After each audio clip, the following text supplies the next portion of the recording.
Assalamualaikum warahmatullahi wabarakatuh. Halo semuanya, pada kesempatan kali ini kami akan membahas tentang salah satu topik yang ada dalam pelajaran pengantar bisnis dengan judul lingkungan bisnis. Ayo teman-teman semua, kita simak ya video berikut ini. So, what is business? Bisnis itu apa ya kira-kira?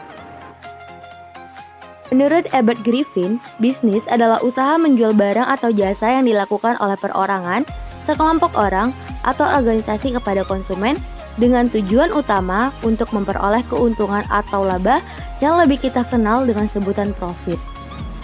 Jadi dapat disimpulkan bahwa bisnis yaitu mengerjakan aktivitas dan pekerjaan yang mendatangkan cuan, dan cuan.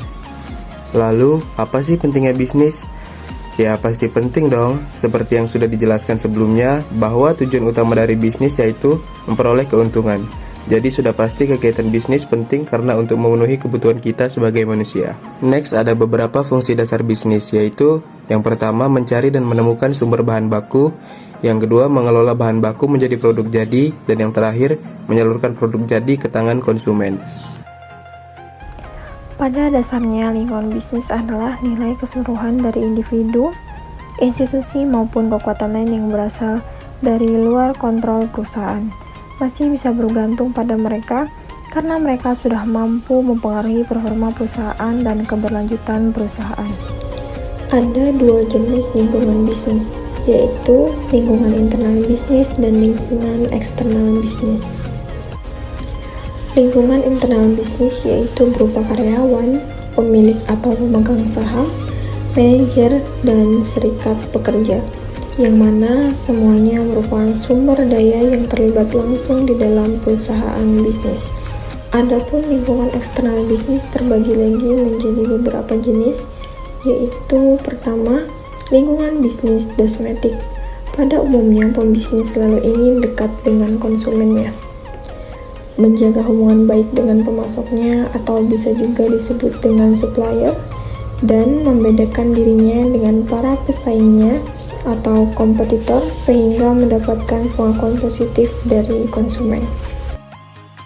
Kedua, lingkungan bisnis global, yaitu kondisi internasional yang dapat mempengaruhi bisnis. Contohnya perjanjian dagang, peperangan antar negara, dan lain-lain. Ketiga, lingkungan teknologis, yaitu cara perusahaan menciptakan nilai lebih bagi perusahaannya. Teknologi yang dimaksud meliputi ilmu yang dimiliki seorang karyawan, metode kerja, perlengkapan fisik elektronik, dan telekomunikasi. Keempat, lingkungan politik hukum, yaitu menggambarkan hubungan perusahaan dengan pemerintah. Sistem hukum mendefinisikan dan mengatur banyak aspek yang boleh dan tidak boleh.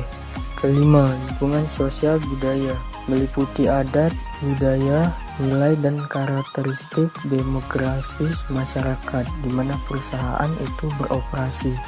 Proses sosial budaya juga mempengaruhi barang dan jasa agar sesuai dengan standar dalam aturan bisnis yang memungkinkan masyarakat dapat menghargai dan menerima barang atau jasa tersebut. Dan yang terakhir, lingkungan ekonomi, yaitu kondisi yang relevan di dalam sistem ekonomi yang dapat mempengaruhi sistem operasi perusahaan. Contohnya, jika perekonomian berjalan dengan baik, maka banyak perusahaan akan tumbuh, sehingga sebagian masyarakat mendapatkan pekerjaan.